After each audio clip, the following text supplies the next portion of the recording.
And as Gaza runs out of clean water, food, fuel and electricity, the situation continues to be grim.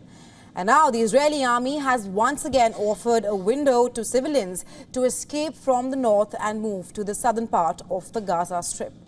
Visuals on your screens right now, it shows you the current situation at the Rafah crossing, where hundreds of foreign passport holders wait to evacuate.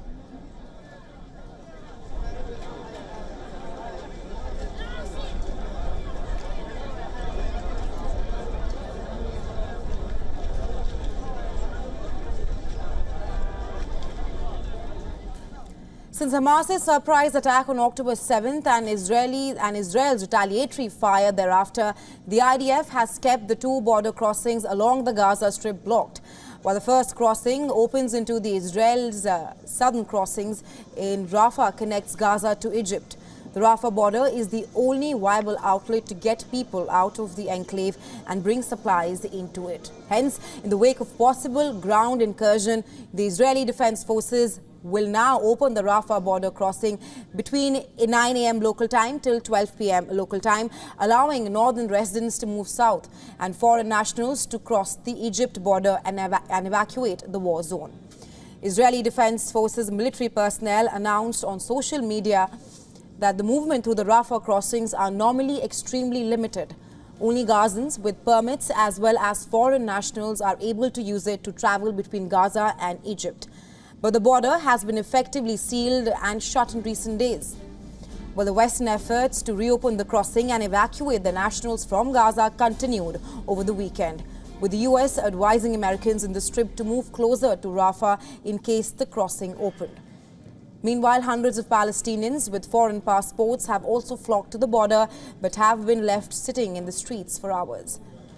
The Israeli military said that nearly 600,000 Gazans had left the northern half of the territory, which includes Gaza City's more than 1 million residents.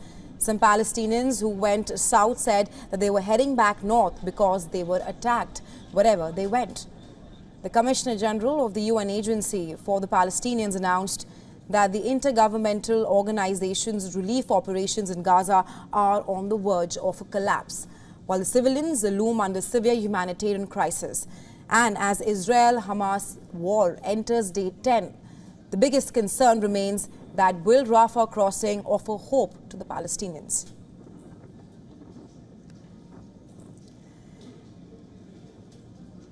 And as Gaza runs out of clean water, food, fuel and electricity, the humanitarian situation at the Gaza Strip remains extremely grim.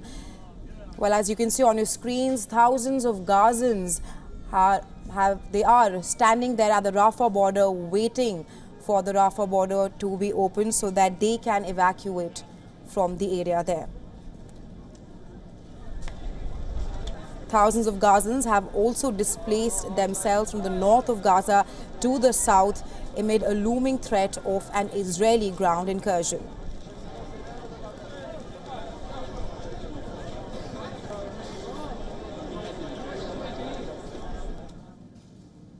And for on this, we have with us our principal diplomatic correspondent, Siddhant Sibal, who has been covering the conflict from the front line. He joins us now from Sderot.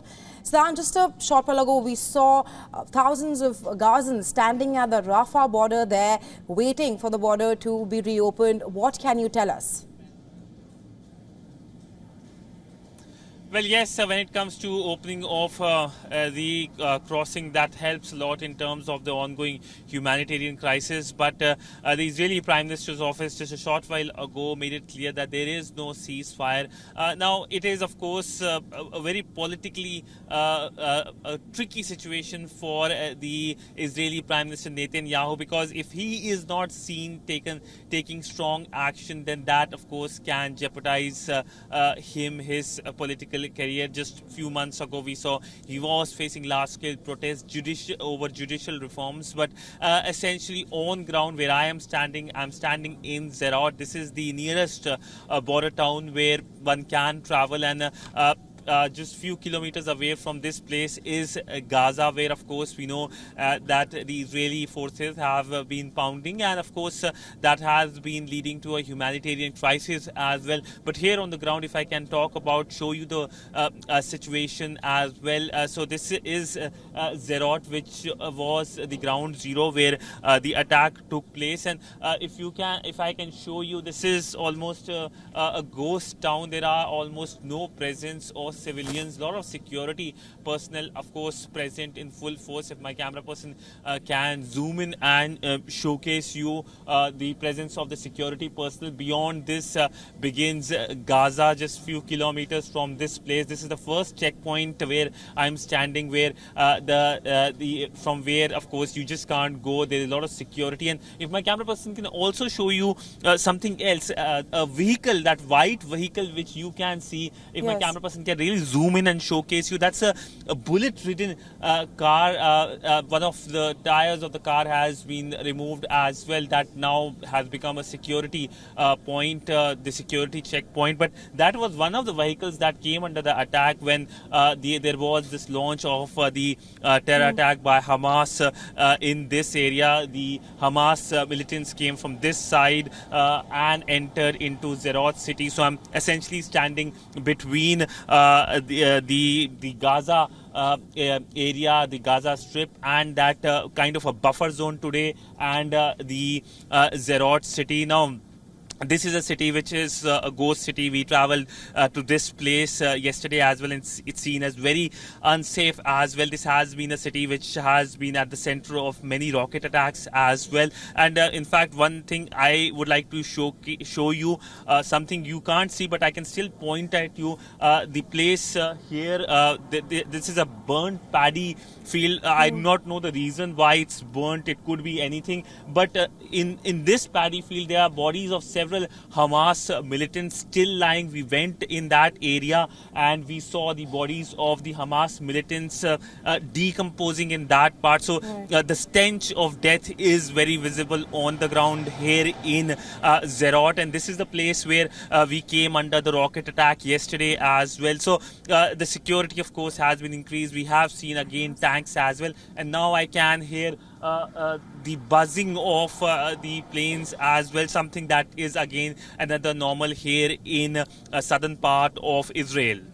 Right, Siddhant, we can see empty and deserted roads behind you, absolutely no sign of life out there. Now, around 1 million Gazans have displaced themselves from the north of Gaza Strip towards the south, and the Israeli army has once again offered a window to civilians to escape from the Gaza Strip. But the paramount question right now being is that concerns remain that will the Rafah crossing offer hope to Palestinians as the war in Israel enters day 10, and you've clearly described the humanitarian cost of the war.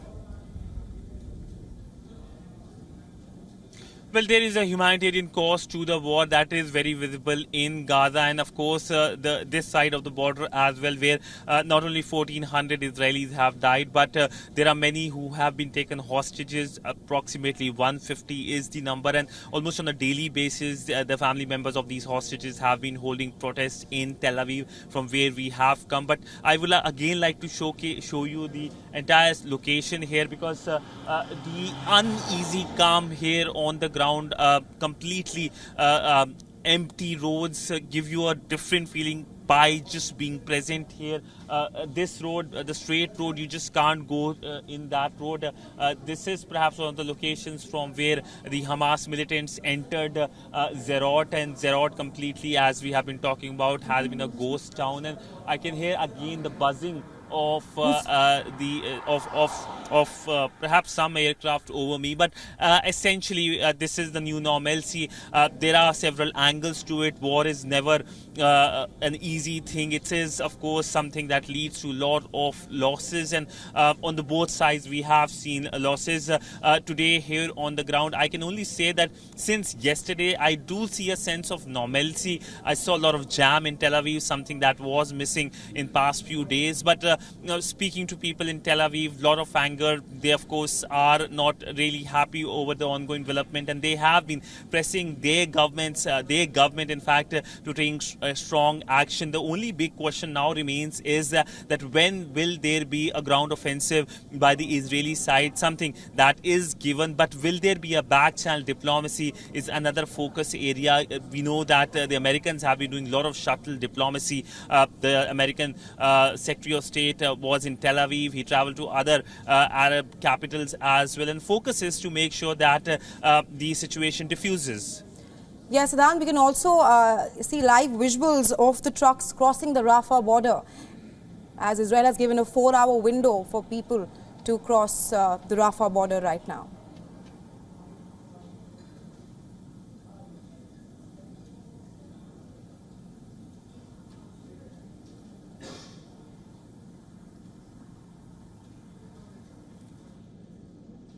Right, these are live visuals, and we can see trucks crossing the Rafah border. This after the Israeli army gave a window of hope, once again offered a window to civilians to escape from the north and move to the southern part of the Gaza Strip. These are live visuals, and we can see trucks crossing the Rafah border there.